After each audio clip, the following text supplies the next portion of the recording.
എല്ലാ കാലത്തും എന്തുകൊണ്ടാണ് മലയാള സിനിമ ഒരു പാരലൽ ഭരണ സംവിധാനമായി തുടരുന്നത്?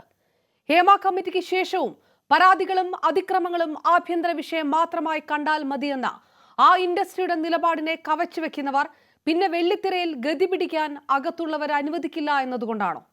ഒന്നുകിൽ പരാതികൾ അകത്ത് ഒത്തുതീർപ്പാക്കുക, അല്ലെങ്കിൽ പരാതി നൽകിയവരുടെ സിനിമാ ഭാവി എന്നേക്കുമായി തീർപ്പാക്കുക.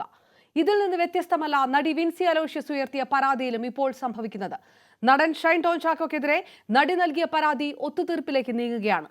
പറഞ്ഞത് പരാതിയല്ല, തന്റെ ബുദ്ധിമുട്ടാണെന്ന് വിൻസിയും ഇനി മുതൽ പെരുമാറ്റത്തിൽ ശ്രദ്ധിച്ചോളാമെന്ന് ഷൈനും പറഞ്ഞ് കൈകൊടുത്ത് പിരിഞ്ഞിരിക്കുന്നു.